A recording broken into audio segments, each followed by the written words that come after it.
নমস্কার বন্ধুরা, মনীষার হেসেলে আপনাদের সবাইকে স্বাগত।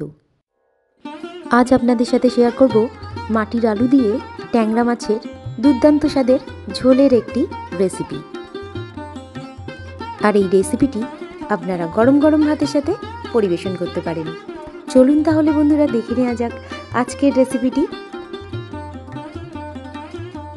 রেসিপিটি বানানোর জন্য বাজার থেকে ট্যাংরা মাছ কিনে আনা হয়েছে, আর মাছটিকে বাজার থেকেই কেটে দিয়েছে। এরপর মাছটিকে কেটে ধুয়ে পরিষ্কার করে জল ঝরিয়ে রেখে দিয়েছিলাম।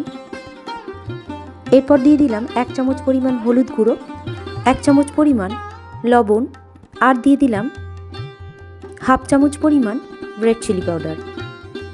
এরপর মাছটিকে ভালো করে মাখিয়ে নিয়ে ম্যারিনেট করে রেখে দিয়েছিলাম 10 মিনিটের জন্য। মাছগুলিকে ভেজে নেব, তার জন্য কড়াইয়ের মধ্যে দিয়ে দিয়েছি 50 গ্রাম পরিমাণ সর্ষের তেল। তেলটা একটু গরম হয়ে গেলে মিডিয়াম ফ্লেমে রেখে ম্যারিনেট করে রাখা মাছগুলিকে কড়াইয়ের মধ্যে দিয়ে উল্টিয়ে পাল্টিয়ে ভেজে নিয়েছি। মাছগুলো ভেজে নেওয়ার পর একটি পাত্রের মধ্যে তুলে রেখেছি। আর ওই মাছ ভেজে নেওয়া তেলের মধ্যেই দিয়ে দিলাম 1 বড় চামচ পরিমাণ রসুন কুচানো, 1 চামচ পরিমাণ গ্রেট করে নেওয়া আদা দিয়ে দিলাম। এরপর দিয়ে দিলাম 4টি চেরা কাঁচা লঙ্কা। অন্যদিকে বাগান থেকে তুলে আনা মাটির আলু নিয়ে নিয়েছি রেসিপিটির জন্য। এরপর মাটির আলুটিকে ভালো করে কেটে ধুয়ে পরিষ্কার করে জল ঝরিয়ে রেখে দিয়েছি। এরপর কড়াইয়ের মধ্যে দিয়ে দিলাম কেটে ধুয়ে পরিষ্কার করে জল ঝরিয়ে রাখা মাটির আলুটাকে ভালো করে ভেজে নিয়েছি। এরপর স্বাদ অনুযায়ী লবণ যুক্ত করলাম, আবারও ভালো করে ভেজে নেব মাটির আলুটাকে। এরপর দিয়ে দিলাম আমরা প্রতিদিন যে আলু ব্যবহার করে থাকি সেই আলু আগে থেকেই কেটে ধুয়ে পরিষ্কার করে রেখেছিলাম। এরপর 2 রকম আলু ভালো করে ভেজে নিয়েছি।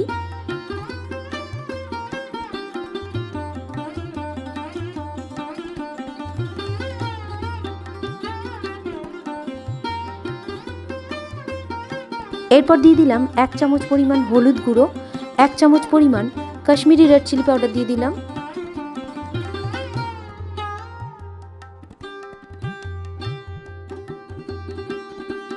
মশলার সাথে আলুটাকে একটু মিশিয়ে নিলাম।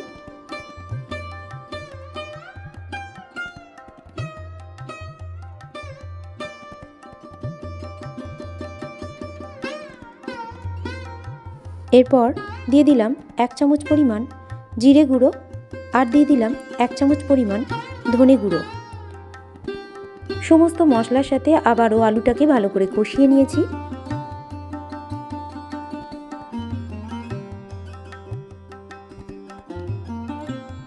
আলুটাকে ভালো করে কষিয়ে নেওয়ার পর দিয়ে দিলাম 1 বড় বাটি পরিমাণ ঈষৎ উষ্ণ জল। এরপর ঢাকা চাপা দিয়ে সিদ্ধ হতে দেব মিডিয়াম ফ্লেমে রেখে, যাতে আলুটা ভালো করে সিদ্ধ হয়ে যায়। এরপর ঢাকাটা খুলে একটু দেখে নিতে হবে আলুটা সিদ্ধ হয়ে গেছে কিনা। আলুটা সিদ্ধ হয়ে আসলে একে একে ভেজে রাখা ট্যাংরা মাছগুলোকে ঝোলের মধ্যে দিয়ে দিলাম। এরপর 3 থেকে 4 মিনিটের জন্য ফুটতে দেব।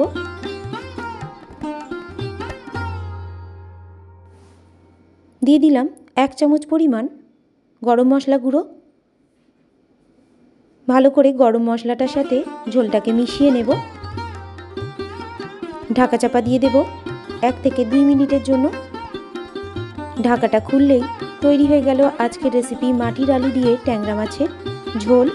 গরম গরম ভাতের সাথে পরিবেশনের জন্য একেবারে প্রস্তুত।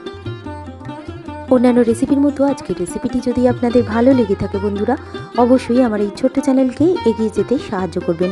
লাইক, কমেন্ট, শেয়ার করবেন। আর চ্যানেলে নতুন কোনো বন্ধু থাকলে চ্যানেলটিকে সাবস্ক্রাইব করে পাশে থাকবেন। এই ধরনের রেসিপি সবার প্রথম দেখার জন্য পাশে থাকা বেল আইকনটিতে প্রেস করে রাখবেন। আর ফেসবুক থেকে কেউ দেখে থাকলে পেজটিকে ফলো এবং লাইক করে রাখবেন।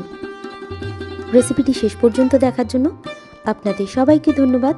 সবাই ভালো থাকবেন, সুস্থ থাকবেন। আবারও চলে আসবো নতুন কোনো রেসিপি নিয়ে।